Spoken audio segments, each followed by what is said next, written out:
बिस्मिल्लाहिर्रहमानिर्रहीम। अस्सलाम वालेकुम नाज़रीन। अमीर इसी रहा program voice it with KTN news आहियां लैला निसार। नाज़रीन अॼु तमाम अहम इशू असीं रेस करण वञूं पिया। जीअं तव्हांखे ख़बर आहे त शहीद जान मोहम्मद महर जी डेथ खे मौत खे जेको आहे 6 ॾींहं लगभग थी चुका आहिनि ऐं उन हवाले सां लेटेस्ट अपडेट्स जेके आहिनि असां तव्हां ताईं पहुचाइण चाहियूं था। इन प्रोग्राम में ख़ुसूसी सेगमेंट असीं शहीद जान मोहम्मद महर जे क़त्ल जे हवाले सां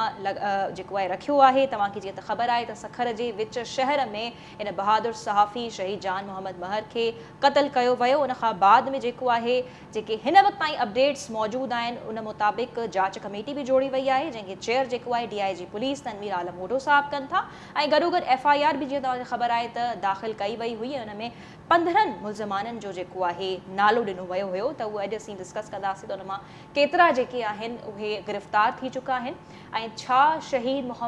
जान मोहम्मद महर जे खून सां इंसाफ़ थी सघंदो या न। इन ते असीं ॻाल्हि कंदासीं। यकीनन शहीद जान मोहम्मद महर असांजे सथ जो साथी हुयो। हिन वक़्तु तमामु घणी तकलीफ़ मां असीं सभु गुज़री रहिया आहियूं। सो इन हवाले सां जेको आहे तारुफ़ कराईंदी हलां थी। मूंखे टेलीफोन लाइन ते जॉइन कयो आहे DIG पुलिस तनवीर आलम ओढो साहब।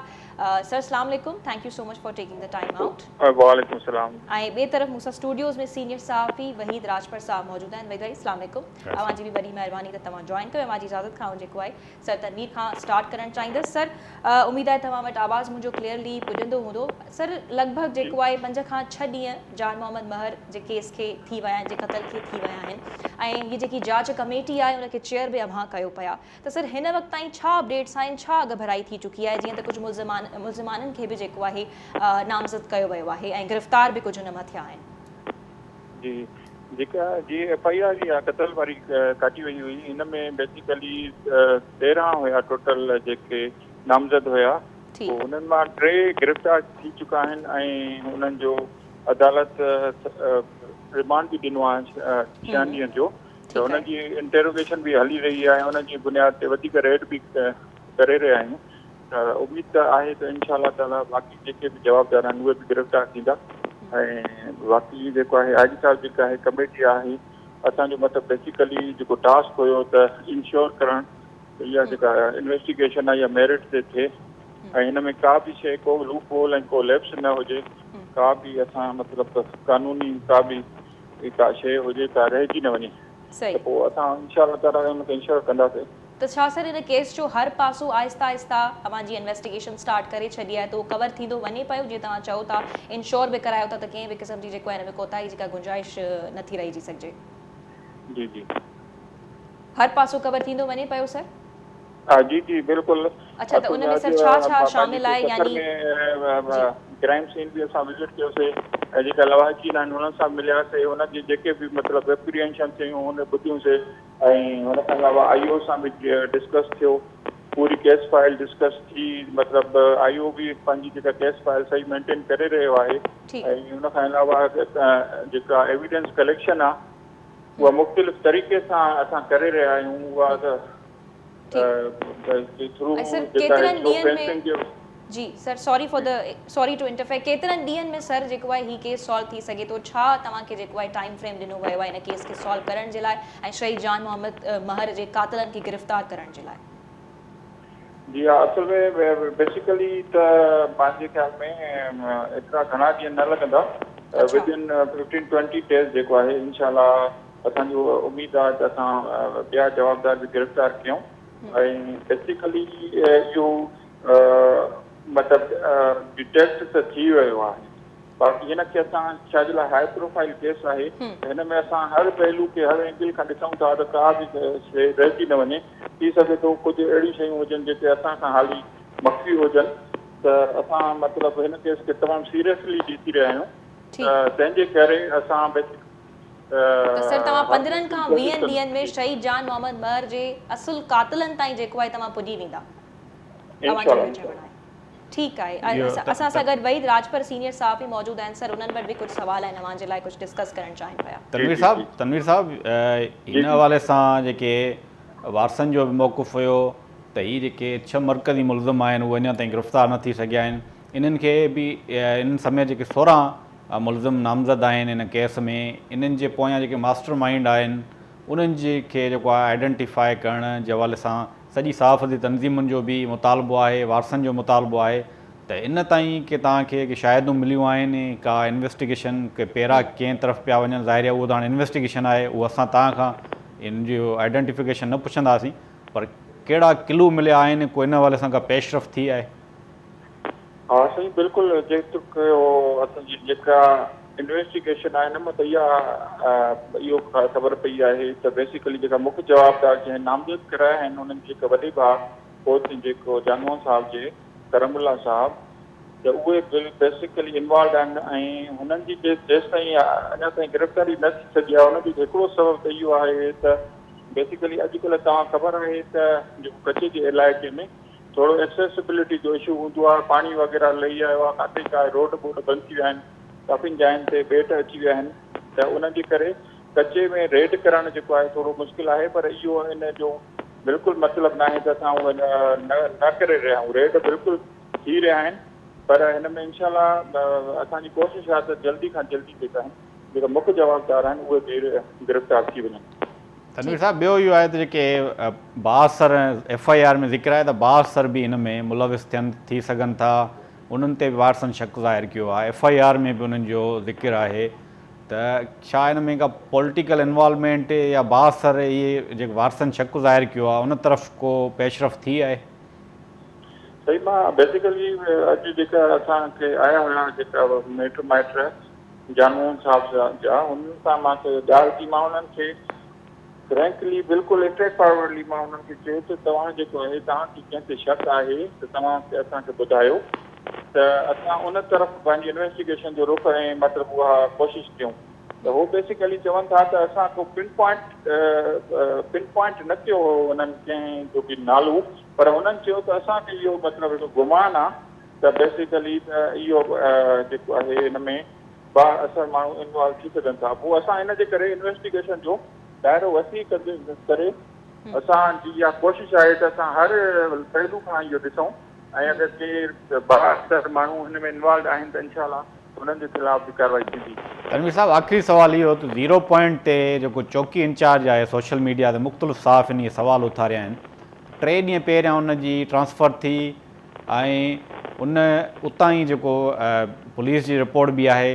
त ॿेड़ी ज़रिए मुलज़िमनि उतां ई जेको आहे हेॾे सखर तरफ़ आया, त इहो चौकी इंचार्ज जेको आहे उहो कीअं तब्दील थियो, उनजी बि को इन्वेस्टिगेशन या उन हवाले सां को क्लू मिलियो आहे? सही, इहो बेसिकली त आहे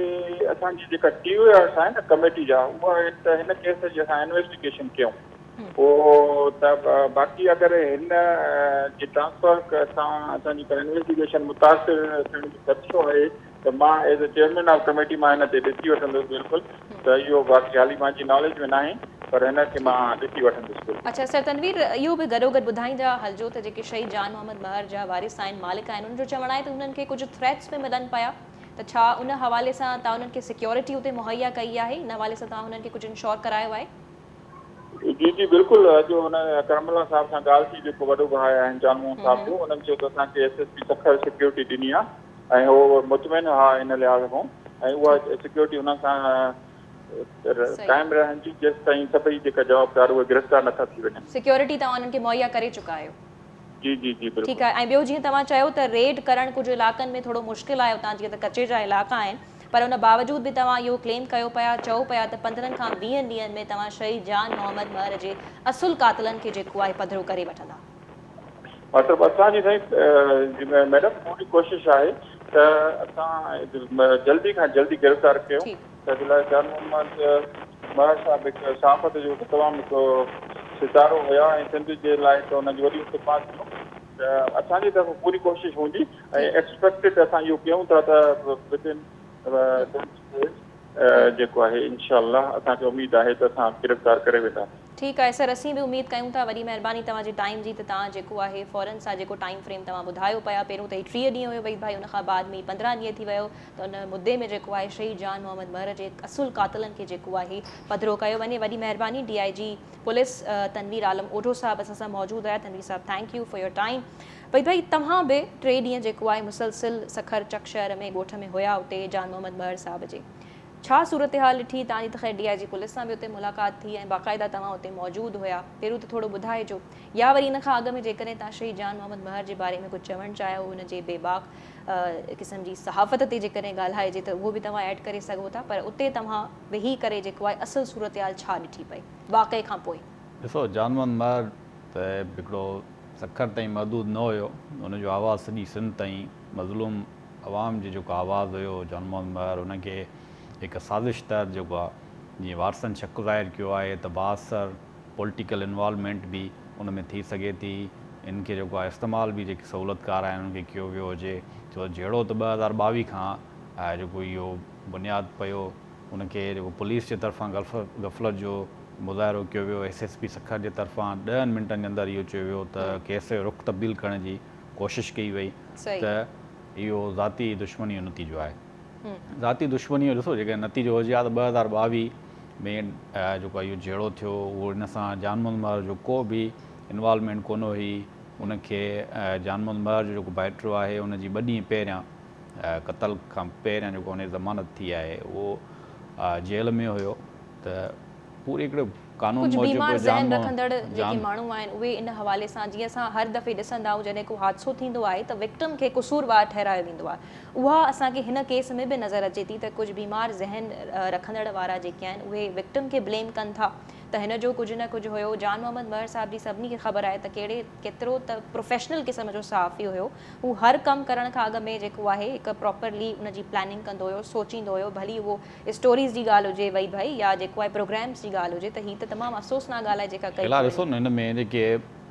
जीअं पाण चवंदा आहियूं पुलिस में ब्लैक शीप्स आहिनि, ईअं सहाफ़त में ब्लैक शीप्स अची वियूं आहिनि, जेके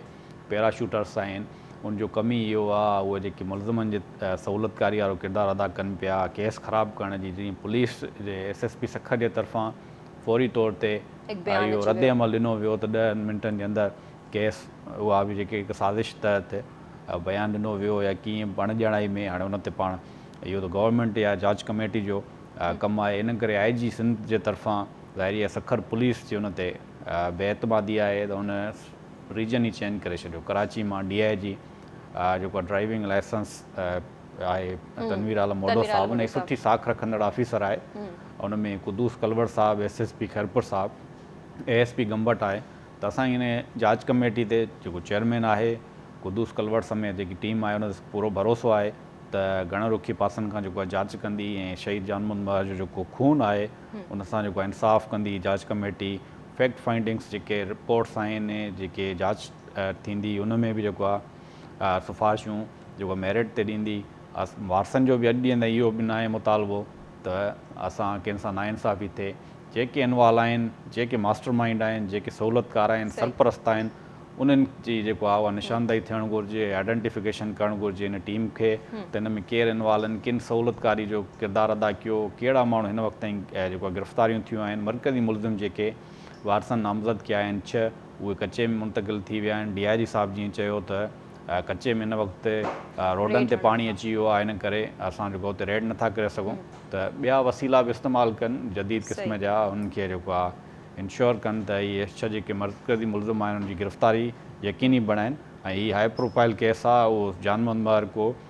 सखर ताईं उनखे महदूद न कजनि, ऐं सॼी सिंध जे मज़लूम माण्हुनि जो आवाज़ु हुयो, उनखे हिकिड़ी साज़िश तहत जेको आहे उनखे शहीद कयो वियो। ऐं सखर में असां हालत इहा थी थिए जॾहिं शहीद जान मोहम्मद महर ते हमिलो थियो त एम्बुलेंस कोन हुई, उनखे रक्शे में खणाए विया,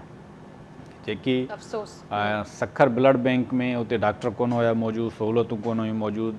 ऐं उनखे हिरा अस्पताल जेको ख़ानगी अस्पताल आहे सखर जी उन में मुंतक़िल कयो, उते डॉक्टर एमरजेंसी में न हुया, उन्हनि खे घुरायो वियो प्राइवेट गाॾियुनि में, डॉक्टर जेके स्पेशलिस्ट हुया उन्हनि खे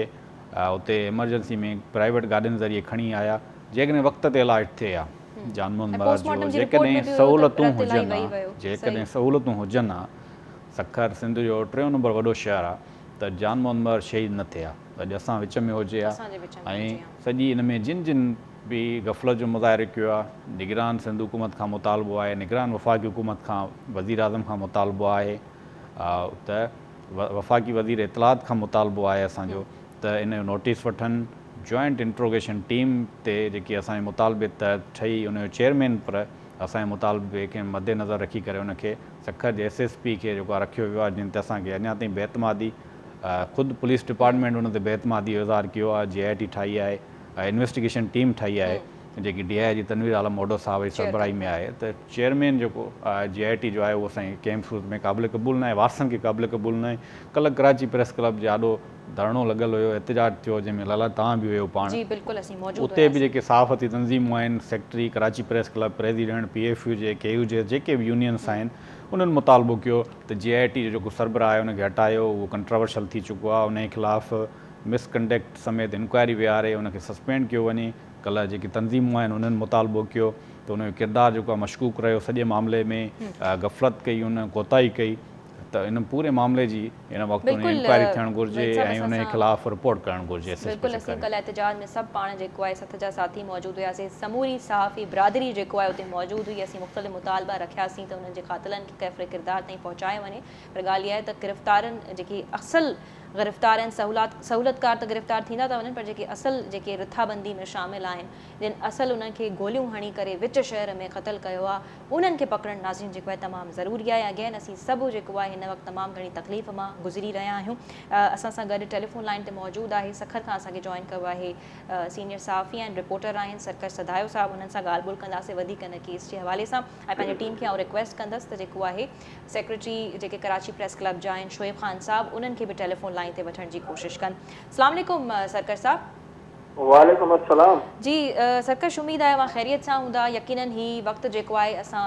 समूरी सथ ते जेको आहे तमामु घणो ॾुखियो हले पियो, एॾो क़ीमती साथी असीं विञाए चुका आहियूं। तव्हां थोरो ॿुधाइजो त हिन वक़्तु ताईं लेटेस्ट अपडेट्स छा आहिनि। असांजी DIG पुलिस तनवीर आलम मोडो साहब सां बि हिन वक़्तु ॻाल्हि थी, पर थोरो नाज़रीन जे लाइ बि क्लियर कयो त FIR में केतिरा मुल्ज़िमान जेके आहिनि उहे नामज़द कया विया हुया वारसनि पारां, मालिकनि पारां, केतिरा हिन वक़्तु ताईं गिरफ़्तार थी चुका आहिनि, ऐं जेके गिरफ़्तार थिया आहिनि छा उहे मुख्य जवाबदार आहिनि। ऐं शाकिर, अॼु तव्हां हुयो सरकश, हिन हवाले सां पूरा तनवीर आलम मोडो साहब जी कमेटी इजलास थियो, उते बि हुयो, जिते हादसो थियो उते बि पहुता, त पूरी अपडेट छा आहे, पूरे असांखे अपडेट असांखे ॿुधाइजो। वॾी महिरबानी लेला। IG सिंध जे पारां जेका इहा जांच कमेटी जोड़ी वई, जंहिंमें DIG तनवीर आलम मोडो उनजो सरबराह ऐं SSP खैरपुर रोयल खोसो, SSP सखर संगार मलिक ऐं SP CTDO Abdul Qudoos Kalwar, ASP Gambat इहे उनजा मेंबर हुआ। त इहा जांच कमेटी अॼु ई हिते सखर में पहुतल हुई जांच जे हवाले सां, जंहिं पहिरियां त SSP ऑफिस में हिकिड़ी गॾिजाणी कई। उनमें जांच कमेटी जे सरबराह सां गॾु जेके मेंबर हुआ उहे बि इन इजलास में शरीक हुआ। ऐं उन गॾिजाणीअ में सखर पुलिस जेका हिन वक़्तु ताईं जांच कई आहे हिन केस जी, या जेके एविडेंस कलेक्ट कया आहिनि, या उन सां गॾु FIR खां वठी मशीननामनि ताईं जेको रिकॉर्ड आहे, जेके डायरियूं आहिनि, मुख़्तलिफ़ जेके डेटा गॾु कई वई, उन समूरो जेको रिकॉर्ड आहे उहो हिन जे गॾिजाणी में पेश कयो वियो, जंहिंजो गॾिजाणी में जेके शामिल मेंबर हुआ उन्हनि पहिरियां जाइज़ो वरितो। ऐं उन जाइज़े वठण खां पोइ जेको जांच सरबराह आहे उनजे अॻुवाणी में सॼी जांच कमेटी शहीद जान मोहम्मद महर जे शहादत वारे हंध ते पहुती, उते जाइ वारदात जो मुआइनो कयो ऐं आस पास जूं जेके इमारतूं हुयूं उन्हनि जूं बि कुझु निशानदेहियूं कयूं ऐं कुझु उते पुछा गछा बि कई वई। सखर पुलिस जाइ वारदात ते DIG जेको तनवीर आलम मोडो आहे जांच कमेटी जो सरबराह उनखे उते ब्रीफिंग बि ॾिनी। ऐं उनखां पोइ वरी साॻी जांच कमेटी वापसि SSP ऑफिस पहुती, जंहिंखां पोइ शहीद जान मोहम्मद महर जा जेके वारिस आहिनि, ख़ासि तौर ते जेको फिरियादी आहे हुनजो वॾो भाउ करमुल्ला महर ऐं उन सां गॾु ॿिया जेके जान मोहम्मद महर जा रिश्तेदार हुआ, उन्हनि सां गॾिजाणी बि कई DIG ऐं उन्हनि सां मुलाक़ात बि कई ऐं उन्हनि खे ख़ातिरी कराई त असां इन्वेस्टिगेशन कंदासीं। ऐं उन दौरान शहीद जान मोहम्मद महर जा जेके वारिस आहिनि उन्हनि इहो बि उते जांच कमेटी खे ॿुधायो त हिन वक़्तु ताईं उन्हनि खे धमकियूं मिलंदियूं थियूं रहनि, ख़ासि तौर ते जेका जवाबदार धुर आहे या उहे माण्हू जेके पुलिस गिरफ़्तार करे वरिता आहिनि उन्हनि जी तरफ़ां उन्हनि खे मुसलसिल धमकियूं मिलनि थियूं त सखर पुलिस अञा ताईं उन्हनि जी जेका सिक्योरिटी जो बंदोबस्तु आहे उहो न कयो वियो आहे। अच्छा, पर हाणे जीअं असांजी ॻाल्हि थी पंहिंजो त DIG साहब त असांखे ॿुधायो त उन्हनि खे सिक्योरिटियूं मुहैया करे चुका आहिनि, पर तव्हांजे मुताबिक़ त उन्हनि खे सिक्योरिटी अञा ताईं पुलिस तरफ़ां मुहैया न कई वई आहे। जॾहिं मीटिंग हुई अंदरि या DIG सां जॾहिं वारसनि जी मुलाक़ात थी त उन्हनि चयो त अञा ताईं मां छाकाणि त जान मोहम्मद महर जो जेको सखर में घर आहे उते त सिक्योरिटी आहे, पर जेको हुननि जो ॻोठ आहे चक जिते तॾो विछायल आहे या जिते फिरियादी रहे थो उन जॻह ते सखर पुलिस जी सिक्योरिटी न पहुतल हुई, जेका अॼु जेका हाणे ॿुधायो वियो आहे त उन पासे पुलिस एहलकार जेके मोकिलिया विया आहिनि। कल्ह जेका आहे मुंहिंजी ॻाल्हि DI जी लाड़काणे सां थी, जंहिंखां पोइ DI जी लाड़काणो शिकारपुर वारे SSP खे चयो। शिकारपुर वारे SSP राति 2 पुलिस एहलकार उन्हनि पंहिंजा मोकिलिया, पर सखर पुलिस जेको चयो त उते अॼु उन्हनि ठीकु आहे, यानी जान मोहम्मद साहब जो जेको घर आहे सखर में, उते पुलिस एहलकार सिर्फ़ु मोकिलियल आहिनि, बाक़ी असल जेको आहे उन्हनि जे वारसनि खे चक में बि, यानी जिते उन्हनि जो तॾो विछायल आहे, उते बि उन्हनि खे घुर्जे थी सिक्योरिटी। हा बिल्कुलु, ॾिसो न उते त सिक्योरिटी उन्हनि खे खपे थी, अॼु उहा जेका आहे फराम कई वई आहे। ऐं उनखां पोइ वरी जांच कमेटी जेका आहे उन्हनि हिते KTN जी टीम ऐं जेके सहाफ़ी आहिनि उन्हनि सां बि मुलाक़ात कई ऐं पोइ वरी बाज़ाब्ता तौर ते ॻाल्हि ॿोल बि कई। हाणे जांच कमेटीअ जा जेके मेंबर आहिनि उहे त हितां जा आहिनि, कुझु जेके SSP या ASP आहे, बाक़ी जांच कमेटी जो सरबराह ज़ाहिर आहे उहो अॼु आयो आहे। थी सघे थो उनजो इहो चवणो हो त वरी वापसि 1-2 ॾींहंनि में हू मोटंदो वेंदो, वरी उनखां पोइ वापसि ईंदो। ठीकु आहे, ॻाल्हि ॿोल जॾहिं ठीकु आहे, वॾी महिरबानी सरकश, तव्हां मुकमल तफ़सील जेको आहे ॾिना असांखे, ख़ासि करे सिक्योरिटी वारे ॻाल्हि ते त मूंखे थोरी घणी हैरत थी वई साहब, त हीअ चवनि था त 2 जेके आहिनि एहलकार पुलिस पारां मोकिलिया विया आहिनि, जेको जान मोहम्मद साहब जो सखर में शहर आहे, बाक़ी असल में चक में बि हुननि खे जेको आहे दरकार आहे सिक्योरिटी। ॾिसो लैला, असां त कल्ह बि मूं प्रोग्राम थियो, हुन में बि इहो असां इहा ई ॻाल्हि कईसीं त मैं सिंध पुलिस जा एहलकार, असां रेंजर्स जे एहलकारनि जो मुतालबो कंदासीं, रेंजर्स जा एहलकार ॾिना वञनि। हिन वक़्तु जेकी सूरत हाल आहे, सखर खां वधीक चक में जेकी फैमिली फरियादी जा शहीद जान मोहम्मद महर जी बेवा चक में आहे, त हिन वक़्तु ते सभ खां वधीक थ्रेट जेको आहे उते कचो वेझो आहे। क्रिमिनल्स जेके नॉमिनेट थियल आहिनि FIR में, उन्हनि जा जेके सहूलियतकार आहिनि, अनआइडेंटिफाई जेके ॿिया आहिनि, जिन जी निशानदाही न थी आहे, उहे बि दुश्मन जेको आहे उन ते अटैक करे सघनि था, उनजो ख़तरो उनखे धमकियूं मिली सघनि थियूं, जेके ॿुधायो आहे उन ख़दशो ज़ाहिर कयो आहे। त फौरी तौर ते ॾिसो, असां त चऊं न पुलिस असां रेंजर्स जी सिक्योरिटी जेके फरियादी आहे उनखे मिलणु घुरिजे, ऐं इन हवाले सां एफर्ट्स बि असां कंदासीं। सिंध हुकूमत खे, निगरान चीफ मिनिस्टर खे इन हवाले सां एफर्ट्स करणु घुरिजनि, नोटिस वठणु घुरिजे। अञा ताईं कल्ह खां वठी मामिलो हले पियो, निगरान CM खां कल्ह सुवाल बि थिया, अञा ताईं हिन मामले जो नोटिस न वरितो वियो आहे। त निगरान CM खे फौरी तौर ते हिन मामले जो नोटिस वठणु घुरिजे ऐं रेंजर्स जी सिक्योरिटी फराहम करणु घुरिजे। पुलिस त वॾेरनि जी ॾिसो हिन वक़्तु ताईं उनजे हाणे उन ते असां छा ॻाल्हायूं, तव्हां सॼी आवाम खे ख़बर आहे त पुलिस जो कहिड़ो किरदारु आहे। सरदारनि वॾेरनि जी जेको आहे उहा उनजी पर्ची ते पोस्टिंग उन्हनि जी थिए पई, त उन्हनि मां असां उमेदु कहिड़ी करे सघूं था। हिन वक़्तु असां मुतालबो कंदा आहियूं त रेंजर्स जी सिक्योरिटी वारसनि खे ॾिनी वञे, जेके फरियादी आहे उनखे ॾिनी वञे, पहिरियों तहफ़ुज़ कयो वञे शहीद जान मोहम्मद महर जे फैमिली जो। त हिन हवाले सां जेके आला अख़्तियारियूं आहिनि उनखे नोटिस वठणु घुरिजे, निगरान वज़ीर आज़म खे हिन हवाले सां नोटिस वठणु घुरिजे, निगरान CM खे नोटिस वठणु घुरिजे त जेके शहीद जान मोहम्मद महर जा वारिस आहिनि, फरियादी आहे, उनखे तहफ़ुज़ ॾेई सघे, तहफ़ुज़ मिली सघे। इहो बिल्कुलु हिननि जो राइट आहे, छो त एॾो वॾो नुक़सानु थी चुको आहे। भई भाई असां सां गॾु स्टूडियोज़ में मौजूदु आहिनि, त बहरहाल समूरी सहाफ़ी बिरादरी जेको आहे कावड़ ऐं ग़म मां गुज़री रही आहे। एॾो असांजो सीनियर साथी जेको आहे असां खां विछड़ी चुको आहे। असीं समूरी जेकी सहाफ़ी बिरादरी आहे हुकूमत खां बि, ऐं जीअं वही भाई बि ॻाल्हि कई त निगरान सेटअप जेको अची चुको आहे, निगरान वॾे वज़ीर खे आख़िर हिन वक़्तु ताईं उन्हनि जेको आहे नोटिस छो न वरितो आहे, त उन्हनि खां काल्ह प्रेस कॉन्फ्रेंस जे दौरान उन्हनि खां सवाल बि कयो वियो। बहरहाल अगेन असांजा मुतालबा ऐं ही कोशिशूं तेसी ताईं जारी रहंदियूं जेसी ताईं शहीद जान मोहम्मद महर जा कातिल जेके आहिनि कैफ़रे किरदार ताईं नथा पहुचनि, गिरफ़्तार नथा थी वञनि। DIG पुलिस जी तव्हां गुफ़्तगू ॿुधी, हुनजो चवणु हुयो त हू 15 खां 20 ॾींहंनि जे अंदरि शहीद जान मोहम्मद महर जा कातिल गिरफ़्तार करे वठंदा, उन्हनि इंश्योर करायो आहे। ऐं जेकॾहिं हू इन में नाकाम थी विया त असीं पोइ बि आख़िर ताईं तेज़ी ताईं सवाल उथारींदा रहंदासीं जेसी ताईं इहो मामिलो हल नथो थिए। भई साहिबु मुंहिंजी वॾी महिरबानी, तव्हां मुख़्तलिफ़ शयुनि खे पॉइंट आउट कयो ऐं राइटली पॉइंट आउट कयो। सो ही सेगमेंट ते आउं हिकु ब्रेक वठंदसि ऐं ब्रेक खां पोइ ॿीहर हिकु ॿिए सेगमेंट सां असीं हाज़िर थींदासीं। सो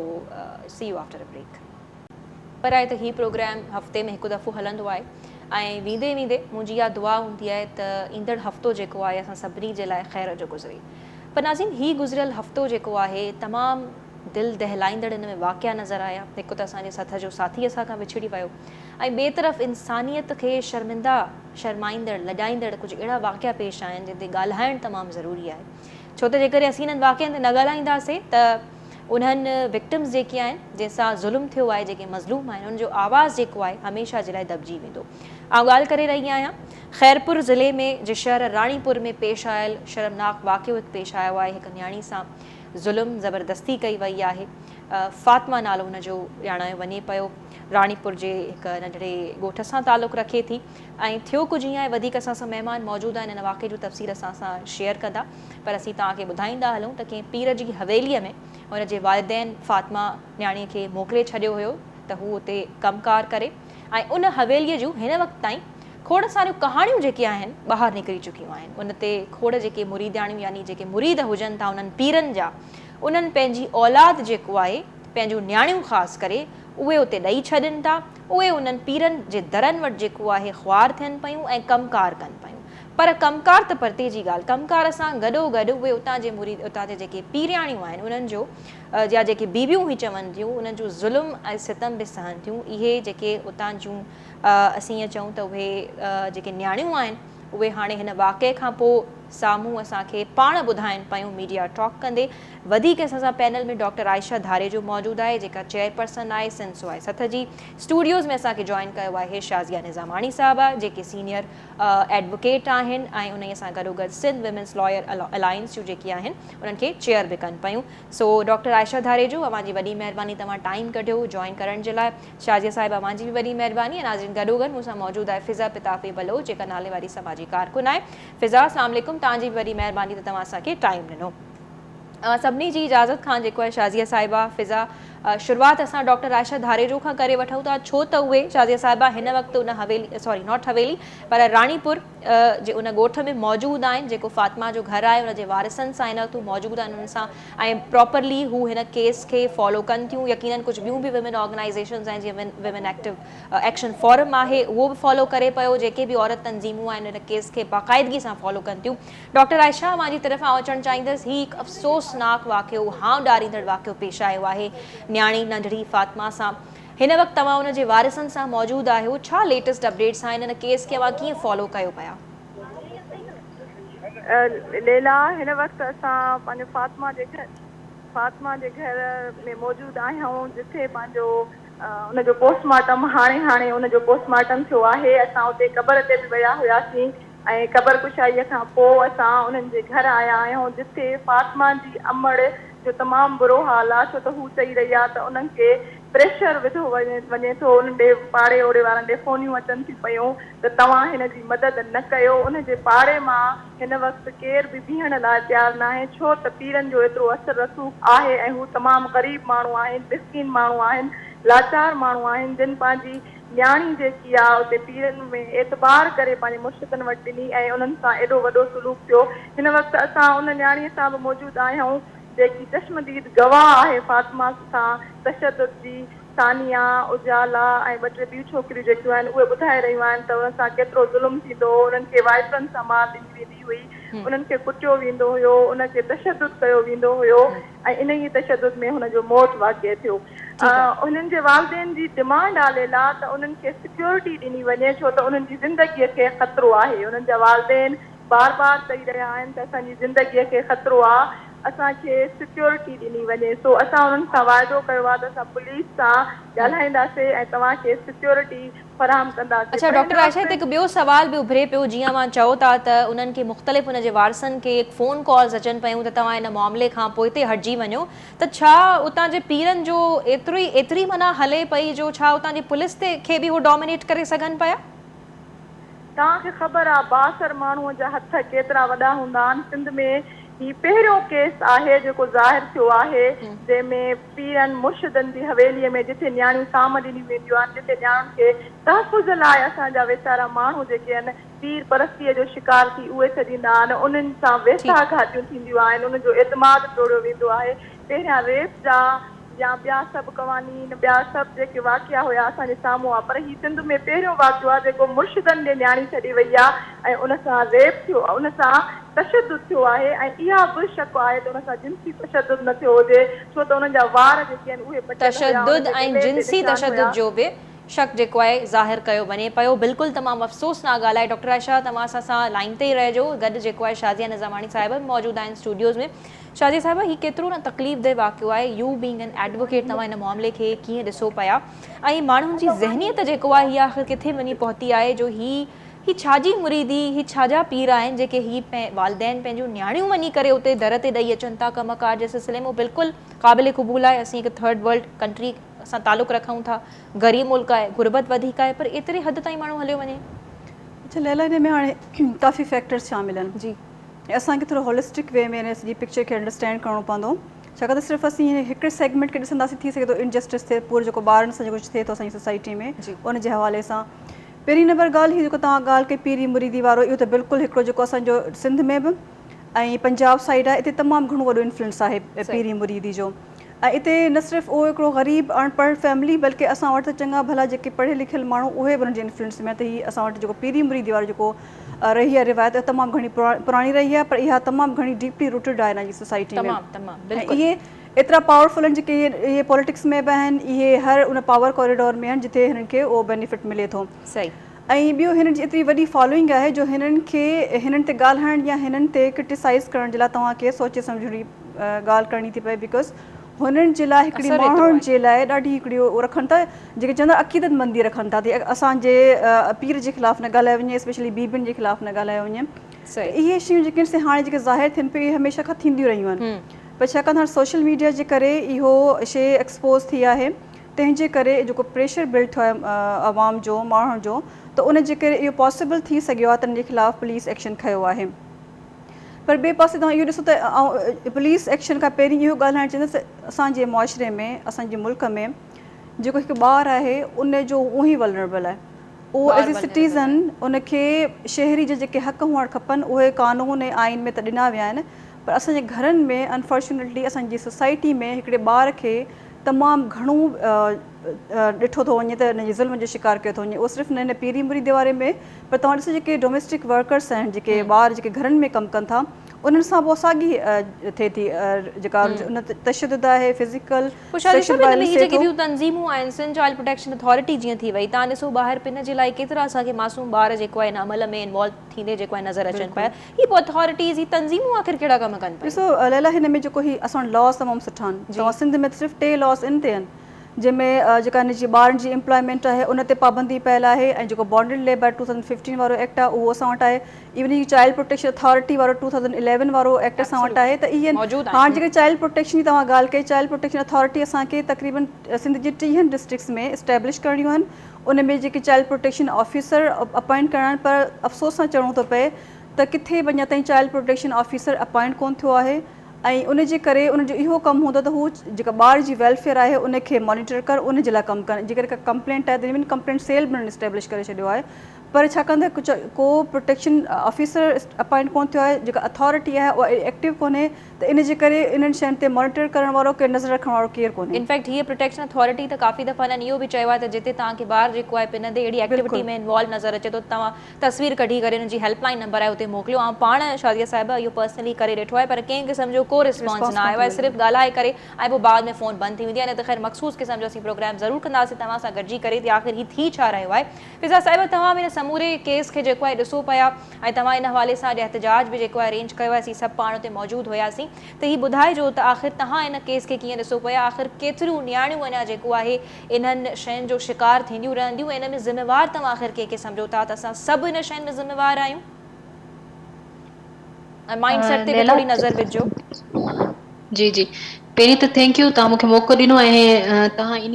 इशू ते प्रोग्राम कयो पिया जंहिंजी तमामु घणी ज़रूरत आहे, छाजे करे media can play a very important role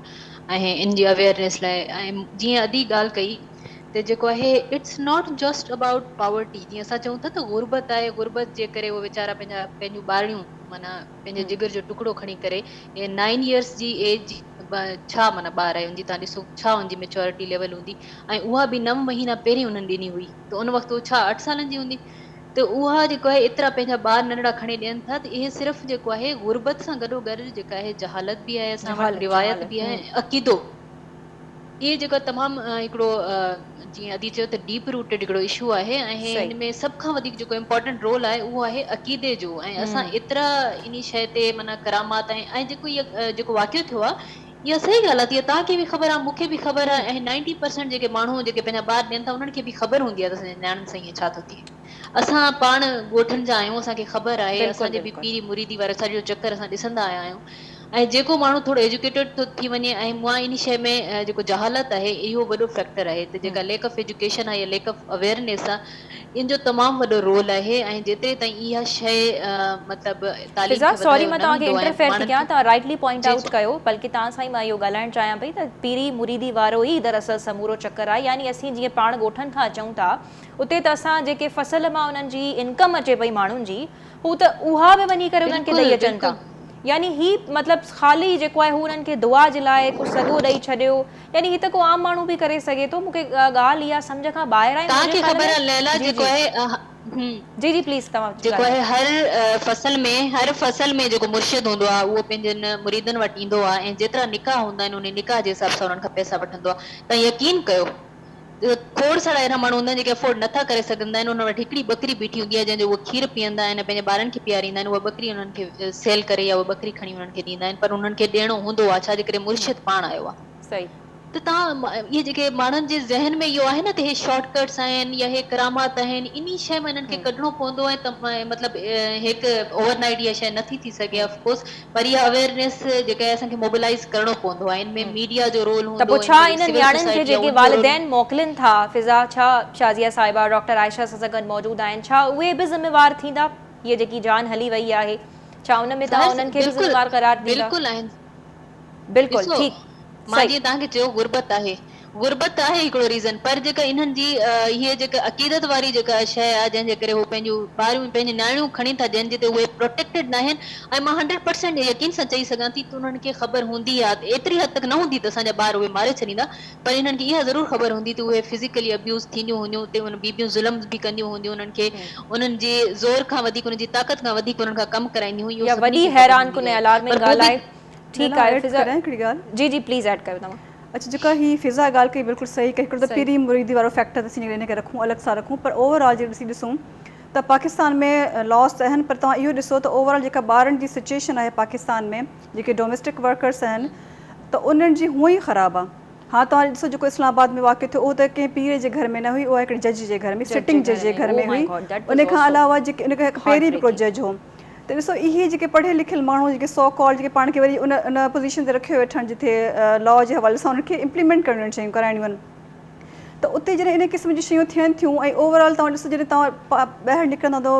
shopping malls में या इवन स्ट्रीट्स में या इवन कंहिंजे घर में त जेको कमु करण वारो ॿारु आहे उनखे तमामु घणे ग़लति तरीक़े सां उनखे पेश कयो वेंदो आहे ॾाढो अब्यूज़ कयो वेंदो आहे सभिनि जॻह उनखे दड़का ॾिना वेंदा आहिनि चमाट थी वेंदी आहे त उन्हनि जी जेकी ॿार जी जेका एजेंसी त हुई आहे कान हुन जेको वॉइस कोन्हे ऐं हुनजे राइट जे हवाले सां जेतिरो ॿारु नंढो असां वटि कमु कंदो उहो असांजे कंट्रोल में रहंदो ऐं असीं हुनखे फिज़िकल वायलेंस करे ॿुधाए नथो सघे हुन ॿार खे त जेका ॿार जी जेका एक्सप्लॉइटेशन हिते थिए थी घरनि में उन जे लेबर जे हवाले सां डोमेस्टिक वर्क जे हवाले सां इवन तव्हां उनखे छॾे ॾियो तव्हां पंहिंजनि ॿारनि खे जेके असां पंहिंजा ॿार जेके पढ़ियल लिखियल आहियूं माण्हू उहे बि असां पंहिंजे ॿारनि जेका साइकोलॉजी आहे उनखे सम्झी कोन सघंदा आहियूं अक्सर करे उनखे दड़का ॾेई ॿियनि जॻह ॾाढो ह्यूमिलेट कंदा आहियूं ऐं उन्हनि खे न त उनजी ॿार जी साइकोलॉजी कीअं पिया ठाहियूं त इहो जेको ॿारनि जो जेको असां वटि हिकिड़ी परवरिश आहे न उहो वॾो इशू आहे न सिर्फ़ु हिन पीरी मुरीदी वारे हवाले सां बल्कि जेके डोमेस्टिक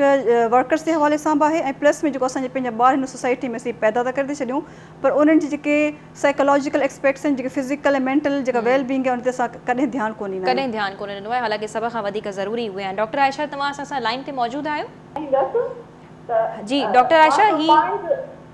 मां पाण खे प्रोरेस करणु चाहियां पई त चाइल्ड प्रोटेक्शन अथॉरिटी हिन केस में असांखे किथे बि नज़र नथी अचे ट्रू चाइल्ड प्रोटेक्शन अथॉरिटी जबरी पोहरे जे ख़िलाफ़ आवाज़ न उथारियो आहे त ॿारनि सां नंढी उमिरि जे ॿारनि सां हवेलियुनि में बासर माण्हुनि जे पेटनि में बंगलनि में जबरी पोहियो वरितो वञे थो छो वरितो वञे थो ऐं हिन FIR में उहे एक्ट शामिल न कया विया आहिनि इनमें घरेलू तशद्दुद जो एक्ट शामिल न कयो वियो आहे जबरी पोरे जो एक्ट शामिल न कयो वियो आहे हरासमेंट जो एक्ट शामिल न कयो वियो आहे ऐं नॉन कंपाउंडेबल सेक्शन 311 न लागू कयो वियो आहे छो त अॻिते हली असांखे डप आहे त इंतिहाई ग़रीब मिस्कीन माण्हू किथे प्रेशर में न अची वञनि ऐं अॻिते हली ही बि केस जेको आहे उहो लड़ मिटी या राज़ी न थी वञे इन जे करे असां हिन केस खे जेको आहे खयो आहे त असां तोड़ ताईं पहुचाइणु चाहियूं था ऐं असांजा वकील कोर्ट में वेंदा ऐं असां इहो ई कोर्ट खे असांजी रिक्वेस्ट हूंदी त 311 जो सेक्शन लॻे अच्छा डॉक्टर आयशा थोरो नाज़रीन खे क्लियर करण जे लाइ ॿुधाईंदा हलिजो त हिन वक़्तु जेके शुरूआती जॾहिं ही केस साम्हूं आयो त उन में जेके गिरफ़्तारियूं थियूं आहिनि त उहे जेके पीर इन्वॉल्व हुया उहे अञा ताईं गिरफ़्तार ई आहिनि या जेको आहे उहे बाज़ियाब थी चुका आहिनि? हिन वक़्तु पीर असद शाह गिरफ़्तार आहे, उहो 5 ॾींहंनि जे रिमांड ते आहे, जंहिंमां उन्हनि जा 3 ॾींहं गुज़री चुका आहिनि ऐं असुल मुख जेकी आहे एक्यूज़ड आहे, जवाबदार आहे हिना शाह, उहा सीन तां गायब आहे ऐं उनजी 3 ॾींहं अॻु में अबूरी ज़मानत वरिती वई आहे। उन खां अलावा SHO जेको आहे उहो गिरफ़्तार आहे। डॉक्टर जे पूरो सर्टिफिकेट कढियो हुयो ऐं जंहिं चयो हुयो त को बि तशद्दुद न आहे, गैस्ट्रो आहे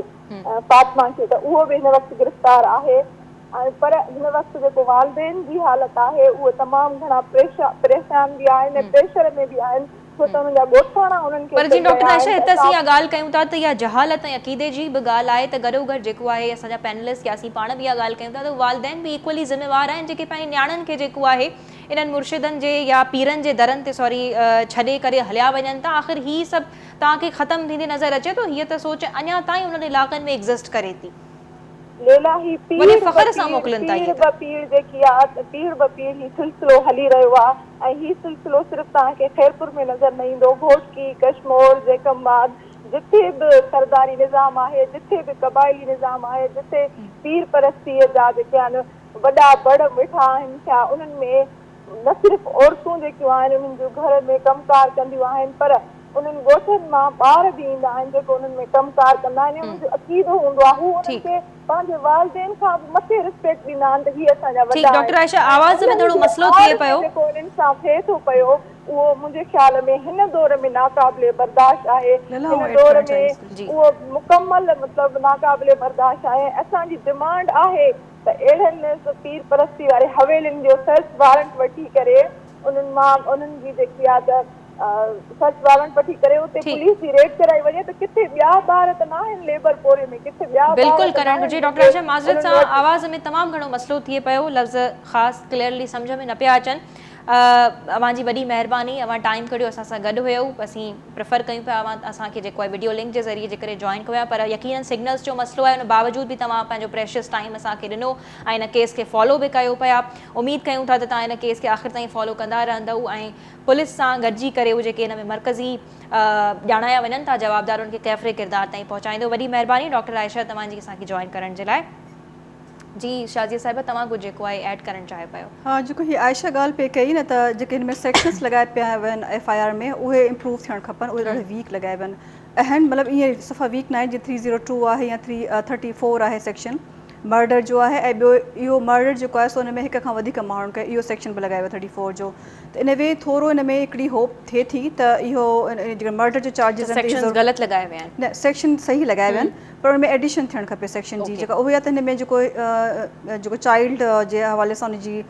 चाइल्ड लेबर जे हवाले सां सेक्शन थियणु खपे, हैरेसमेंट जे हवाले सां थियणु खपे, ऐं उनखे जेको हफ़्से वेझाई उन्हनि खे माइटनि सां मिलणु न ॾींदी, त काफ़ी सेक्शन्स जेके 3 लॉस खे जॾहिं ॾिसंदा त उनमें काफ़ी सेक्शन्स निकिरी था अचनि जेके हिन ॿार जी हिन केस ते बिल्कुलु अप्लाई थियनि था, उहे थियणु खपनि। ऐं ॿी नंबर ॻाल्हि जेको मुंहिंजो पंहिंजो इहो ओपिनियन आहे, बीइंग एन एडवोकेट जेके तव्हांखे हिन में कोताहियूं नज़र हा अचनि था उहे ज़रूरु थियणु खपनि, जंहिंमें उहो आहे 70 आहे या अच्छा ॿी जेका शइ चओ पई जेका हिन में थी आहे पेरेंट जेके कंप्लेनेंट थिया आहिनि, हा पेरेंट्स ते तमामु घणो प्रेशर आहे, त असांजो इहो हिकिड़े क़िस्म जो ख़ौफ़ आहे या हिकिड़ो अंदेशो आहे त जेकॾहिं हिन में स्टेट पाण कंप्लेनेंट थिए हा त हिन में कंप्रोमाइज़ वारो को फैक्टर शामिल न थी सघे, छाकाणि त स्टेट खे को राइट कोन्हे त कंप्रोमाइज़ करे। बिल्कुलु इहा पॉइंट फिज़ा साहिबा जी तरफ़ां खणी वञणु चाहींदसि। फिज़ा, तव्हां जहालत ऐं अक़ीदे वारी ॻाल्हि खे राइटली पॉइंट आउट कयो, पर छा तव्हां सम्झो था त इन ते वर्क करणु कुझु तंज़ीमनि जे लाइ या असां एज़ अ सोसाइटी जेकॾहिं इन ते कमु कयूं, डू यू थिंक इहा शइ इन सां हल थी सघे थी, उन्हनि माण्हुनि जो उहो अक़ीदो या का अवेयरनेस जेको आहे उन्हनि में इंस्टिल असां करण में कामयाबु थी सघूं था, छो त हीअ पीरी मुरीदी वारो कॉन्सेप्ट तमामु घणो आहे,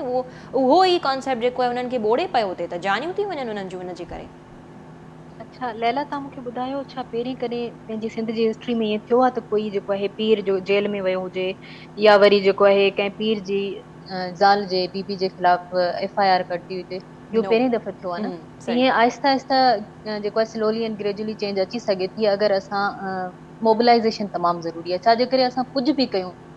सिविल सोसाइटी कुझु बि करे, मीडिया कुझु बि करे, कोई ऑर्गेनाइज़ेशन कुझु बि करे, जेतिरे ताईं हिननि माण्हुनि खे मोबिलाइज़, अवाम खे मोबिलाइज़ न करे सघियासीं तो पोइ फ़ाइदो न आहे। असां वेही करे ॻाल्हाईंदासीं, जीअं अदी चयो त हाणे फॉर एग्ज़ाम्पल अगरि हो जेतिरा मजबूर आहिनि ऐं प्लस में उन्हनि खे इमोशनली बि उन्हनि खे भउ बि थींदो हूंदो त मे बी असां पंहिंजे पीर खे नाराज़ कयो आहे, अलाए असां वटि ईअं आहे। ऐं अगरि अहिड़ो कुझु थिए थो, हू पंहिंजे केस मां फिरी था वञनि, पोइ असांजी जेका महिनत सॼी आहे, या पोइ इहो it's not just about Fatima, सुभाणे कंहिं ॿी छोकिरी सां थींदो, ऐं 2 छोकिरियूं 3 छोकिरियूं हाणे अची चुकियूं आहिनि साम्हूं, त अलाए केतिरियूं हवेली में आहिनि या अहिड़ियूं ॿियूं हवेलियूं आहिनि। खोड़ मुंहिंजो पंहिंजो तालुक हिकिड़ी ट्राइबल फैमिली सां आहे, ऐं अदी आयशा बि घोटकी जी आहे, उनखे ख़बर आहे त असांजे डिस्ट्रिक्ट में केतिरो इहो मतिलबु डीप रूटेड आहे, बे इंतहा। इवन जेके सरदार आहिनि, तव्हां सरदारनि खे अलाए छा सम्झंदा आहिनि, सरदार पाण जेको न झुकी करे मुर्शिद जे पेरनि ते हथु लॻाईंदो आहे, त उते जेका अवाम बीठी हूंदी आहे उते छा असरु पवंदो, ठीकु आहे। त इहो जेको आहे एतिरो मतिलबु पुराणो निज़ाम आहे जंहिंखे बिल्कुलु, ऐं इनखे चेंज करण जे लाइ आहिस्ता आहिस्ता इहो थींदो, ऐं माण्हुनि खे असांजो साथ, अवाम खे थोरो साथ ॾियणो पवंदो, ऐं असांखे बि उन्हनि खे जेको आहे न थोरी हिमत वधाइणी पवंदी, ऐं तॾहिं कुझु थी सघे थो। अदरवाइज़ हाणे इहो ई पोइ थींदो, अगरि फॉर एग्ज़ाम्पल लेट सपोज़ इहे फिरी था वञनि, पोइ इहो केस हलियो वियो ऐं उनखां बाद कोई बि न कंदो कंप्लेन। अगरि हे केस जेको आहे इहो मतिलबु तमामु इम्पोर्टेंट इन करे बि आहे त अगरि हिन खे मुजरिम खे सज़ा मिली वई, त जेके आईंदा जेके इहे आहिनि न पीरी मुरीदी वारो चक्कर आहे, त उहे जेके मुरीद आहिनि, जेके ग़रीब जेके मुरीद आहिनि, उन्हनि खे हिमत अची वेंदी। त आईंदा अगरि कुझु अहिड़ो थियो त उहे सोचे सम्झे जेको आहे पीर बि सोचे सम्झे कंदा, ऐं जेके मुरीद आहिनि उन्हनि खे बि हिमत हूंदी त मे बी असां कंप्लेन कयो त असांजी इहा जेको आहे थी वेंदो, जीअं असां करणु चाहियूं पिया, असां कंहिं अगेंस्ट कंप्लेन कयूं था, उनखे सज़ा मिले सघे थी, इहो पॉसिबल आहे। ऐं इहो हिस्ट्री में पहिरियों दफ़ो थियो आहे, ऐं this is why this is the importance of. पर पीर जी माना बि हिननि खे ख़बर आहे, यानी अलाए छा मुंहिंजी त सम्झ खां ॻाल्हि बिल्कुलु ॿाहिरि आहे। त बहरहाल तव्हां इहे शयूं फिज़ा राइटली पॉइंट आउट कयूं त कॾहिं इहो थियो न आहे। असां वटि ईअं आहे न, असां वटि इहो आहे न त जेको गदी जे हिसाब सां हलंदो आहे, करामत या स्पिरिचुअलिटी अगरि कंहिं माण्हू में असां इहे ॾिसूं था त ठीकु आहे, जेको असांजे अगरि असां सभु शयूं स्टेट लॉ ऐं सिर्फ़ु रिलीजन इन शयुनि खे बि ॾिसूं, तॾहिं बि किथे असांखे इस्लाम गुलामी जे लाइ छा थो चए, हुजूर जे आख़िरी खुतबे में छा हुयो, मां अॼु गुलामी जा सभु दरवाज़ा बंदि थो कयां, कंहिं अजमी खे, कंहिं अरबी ते, कंहिं अरबी खे, कंहिं अजमी ते का फ़ोकियत न आहे। It's all about your character, ठीकु आहे। त इहा शइ असांखे सम्झणु खपे। हाणे अगरि कोई हाणे कंहिंजो कोई कैरेक्टर ई न आहे, तव्हांजे ॿार जिते जेको आहे सेफ न आहिनि, तव्हां उनखे पंहिंजो स्पिरिचुअल लीडर सम्झो था ऐं उन हवाले पंहिंजूं न्याणियूं करे था छॾियो, उन सां छा छा। अच्छा, स्पिरिचुअल लीडर बि यानी पंहिंजा पैसा पंहिंजो माल लुटाए करे, त इहो कीअं अलाए कहिड़े क़िस्म जो अक़ीदो आहे त तव्हांखे जेको आहे तव्हांजी ख़्वाहिश पूरी थी वेंदी। ख़ैर फिज़ा, तव्हां राइटली शयुनि खे पॉइंट आउट कयो त उन्हनि जे मालिकनि खे ख़ासि करे जेको आहे असीं सभु मिली करे जेकॾहिं एतमाद में वठूं, तव्हांजी प्रोटेक्शन जेको आहे ऐं सेफ्टी जेको आहे तव्हांखे इंश्योर कराई वञे त काफ़ी उन सां फ़र्क़ु पइजी थो वञे। मुंहिंजे ख़्याल में शायदि साहिब इहा सुठी सजेशन आहे। बिल्कुलु, पर हू बि किथे न किथे ख़ौफ़ज़दा ज़रूरु हूंदा त शायदि हू पंहिंजे पीर जे ख़िलाफ़ु वञनि था ऐं कुझु बुरो उन्हनि सां थी सघे थो। एक्चुअली उन्हनि खे ॾिसो न, मतिलबु हिकिड़ी ग़रीब फैमिली आहे ऐं प्रेशर त ज़रूरु पवंदो। इन मामले में ॿियो जेको आउं पंहिंजी पर्सनल त न आहे, इहे काफ़ी जेके इंटरनेशनल स्टैंडर्ड्स इहे रहिया आहिनि, त असां ग़लति हिकिड़ी इहा शइ थी आहे त हिन वीडियो खे जेको वायरल कयो वियो आहे, मुहज़ब मुल्कनि में इन शइ खे ईअं न कयो वेंदो आहे, उनखे ब्लर कयो वेंदो आहे, उनजे नाले जे खे लिकायो वेंदो आहे। बिल्कुलु न, इहो ॾिसो असां इन शइ तां ज़रूरु ॻाल्हाइणु चाहियूं।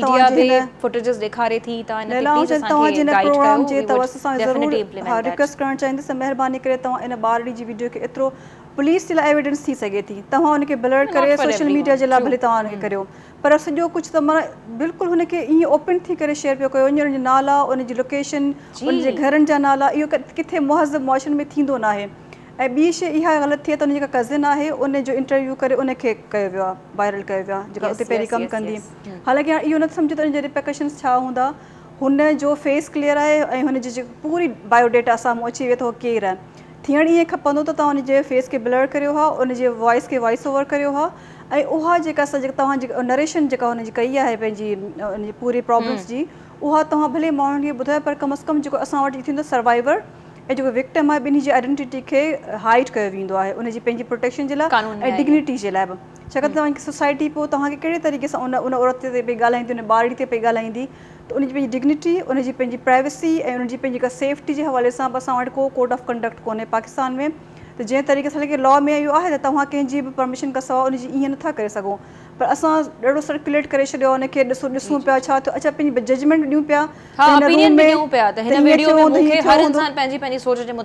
जेका शइ न हुअणु खपे, इहो ग़लति आहे इन तरीक़े क़ानूनी तौर ते अख़लाक़ी तरीक़े सां। ठीकु, वॾी महिरबानी शाज़िया साहिबा, तव्हां राइटली शयुनि खे पॉइंट आउट कयो। फिज़ा बि ॾाढियूं सुठियूं सजेशन्स ॾिनियूं ऐं शयुनि खे बि प्रॉपरली हाईलाइट कयो। डॉक्टर आयशा बि असां सां मौजूदु हुयूं। डॉक्टर आयशा, अवां जी महिरबानी। तव्हां प्रोग्राम में जॉइन कयो। फिज़ा साहिबा तव्हांजी वॾी महिरबानी, तव्हां शयुनि खे पॉइंट आउट कयो, हाईलाइट कयो। Thank you so much for your time. Shazia साहिबा तव्हांजी बि महिरबानी। तमामु असां सां जेके महिमान मौजूदु हुआसीं। ख़ैर प्रोग्राम जे दौरान ॾाढी कोशिशि कईसीं त SSP खैरपुर रोयल खोसो साहिब खे जेको आहे प्रोग्राम में लाइन अप कयो वञे, शामिलु कयो वञे इन केस जे हवाले सां, त हू ख़ासि करे उन्हनि सां जेको आहे प्रोटेक्शन बाबति सुवालु कयो वञे, त उन्हनि जे जेकी न्याणी आहे असीं जीअं त शादिया साहिब बि असांजी रहनुमाई कई ऐं काफ़ी दफ़ा असीं प्रोग्राम में जेको आहे विक्टिम आहे उनजो नालो न खणण जी कोशिशि कंदा आहियूं ऐं उनजे फुटेजिस खे ब्लर करण जी कोशिशि कंदा आहियूं, पर इहा प्रोग्राम में बिल्कुलु दुरुस्त ॻाल्हि कई वई त असीं विक्टिम खे एतिरो त वायरल करे छॾियो आहे जो हर माण्हू पंहिंजे ज़हन जी मुताबिक़त सां उन ते तजियो करे रहियो आहे। त बराए महिरबानी इन में त एटलीस्ट असीं हिकु मौज़िब मुआशिरे थियण जो एटलीस्ट थोरो सबूत ई ॾेई छॾियूं त असां इहे शयूं न फैलायूं, पंहिंजे ज़हन जे मुताबिक़त सां तजिया जेके आहियूं न ॾियूं। बहरहाल तमामु अफ़सोसनाक वाक़ियो थियो आहे, पीरी मुरीदी मां असांखे निकिरणो पवंदो, पर जीअं असांजे पैनलिस्ट चयो आहिस्ता आहिस्ता तब्दीली जेको आहे नज़र अचे पई। हिकु पीर जेको आहे गिरफ़्तार थियो आहे हिस्ट्री में, पर गॾोगॾु असीं इहो बि न विसारींदासीं त हिकु प्यारी मासूम न्याणी असां विञाए चुका आहियूं ऐं खोड़ न्याणियूं, खोड़ वालदेन खे बि खपे त पीरी मुरीदी जे चकर मां निकिरनि, पंहिंजे ॿारनि जो तहफ़ुज़ पाण कनि। कोई बि तव्हांजे ॿारनि जो तहफ़ुज़ कोई बि उन्हनि खे तव्हां खां सवाइ प्रोटेक्ट नथो करे सघे, अलाह जी ज़ात खां सवाइ। इजाज़त ॾींदा, मुलाक़ात थींदी ईंदड़ हफ़्ते ऐं दुआ कंदासीं त ईंदड़ हफ़्तो ख़ैर जो गुज़रे। अल्लाह हाफ़िज़।